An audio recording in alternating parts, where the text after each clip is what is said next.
We're gonna do a little activity today. Take my time with, ain't no rushing me. I have done some self-reflection and I have found, are you teetering? I am my most outspoken, inspired, and creative version of myself in the car. I don't know why. I love to sit in my car. I love to drive in my car. I love to talk to people in my car. I love to talk to myself in the car. And isn't it just beautiful in here? I mean, the sun is shining. Welcome back. I'm happy that you're here. Today's topic was placed on my heart as I was thinking about the growth of my practice, that it's been 2 years, and just thinking about all of my clients and my awesome clients, and the comment that I made in my first video back that most of my clients are sent to me by angels. It's my hope that this video inspires and reaches somebody who's seeking it. Today, I'm going to share the method that I use to create space to call in my ideal clients. And I really did this from a place of flow. Never really a mindset of lack. I just kind of knew that they were coming. This can really be used in any area of life, probably too. I started my practice January 10th, 2022. And for the first 3 or 4 months, a lot of my clients were either friends or acquaintances or just very random clients. At this point, I wasn't crystal clear on who I wanted my clients to be or who I wanted to work with. It is a journey. April 18th of 2022.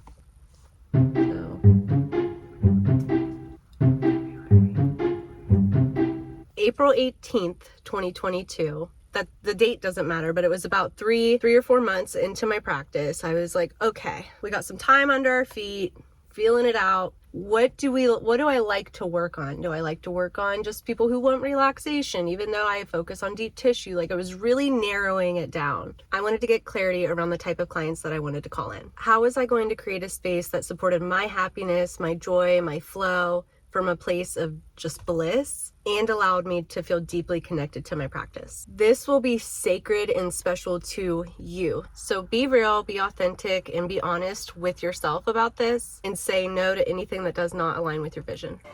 No, ma'am. Okay, so I was able to be so specific about that date because I did this originally. I'm a pen and paper type of girl first, and then I can put it on the computer. But if I don't write it down, it's out.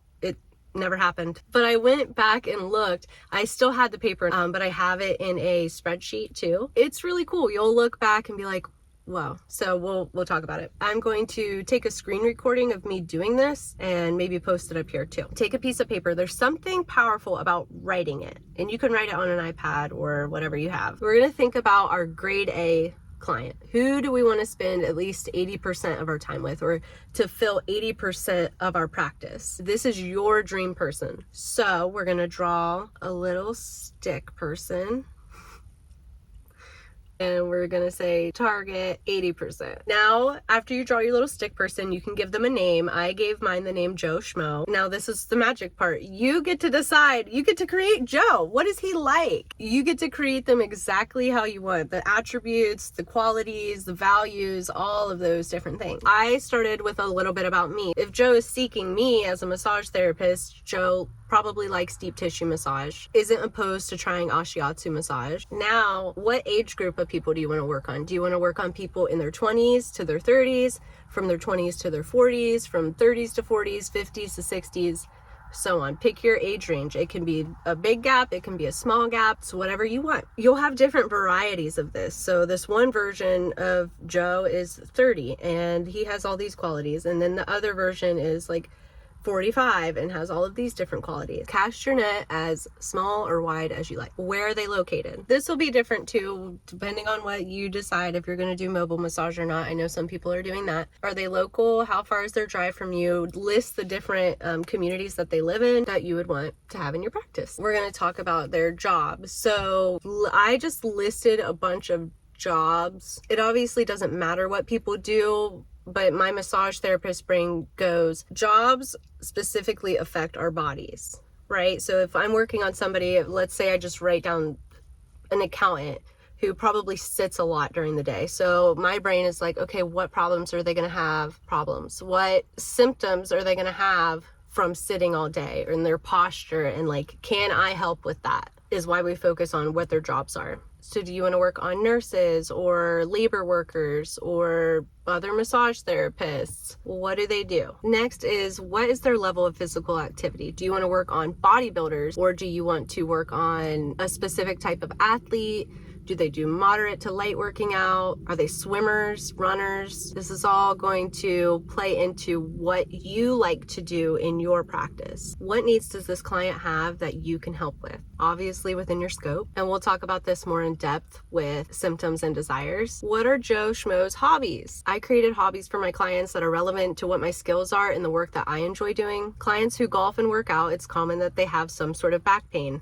I enjoy working with back pain. That does not mean that every single one of my clients works out or golfs. It just means that's a vision that I have for one of my clients. Qualities. We can get real crazy here in a good way. What qualities do you desire in an ideal client? Do they have good communication skills? Are they polite? Are they respectful? We generally want to work on people that we consider pleasant to be around. Value, value, value. What does your client value? What do you value? Do they value like convenience and location, ease in the checkout process and scheduling process? They find value in the work that you do that contributes to their wholeness as a person. Back to needs. We can get specific here. I took all of the different jobs that I had written down for all the different versions of Joe, and I thought about all the different mind, body, and energetic things that they may be experiencing with all the other components in their life, their activity level, their sleep, their stress, all of those things, and wrote down what some of those things would be. If they have difficulty relaxing, body aches, somebody who walks a lot, like their joints hurt, what tools do I have that will help Joe meet his wholeness goal? You can take this as deep or as surface as you like. You can do this in so many different ways. Then you can make a grade B client that'll fill up the other 20% of your practice. You can make as many as you like. Having this clear picture is going to set you up for success on different actions to take to draw those people to you. It can be in your marketing or just communicating or referrals, things like that. Surrender it, trust you're making the right decisions for your practice. It is much easier said than done, and I continue to learn every single day. Exercise your faith and believe that you can have a fulfilling practice that is authentic and real to you. Trust that the right people will come at the right time, and you do not need to convince anyone to choose you in your practice and your skills. If they don't, those are not your people. At this point, this is where I started to feel very empowered in my practice. I was clear and full of purpose, and this is what I do, and taking the steps to move closer to those clients. Know that this is going to look different for everybody. Nurture the relationships that you have with your clients, recognizing that it truly is an honor to be a part of their wellness journey. It's all about the journey. It's all about the growth, and your journey is yours. Do not compare your journey to anyone else's.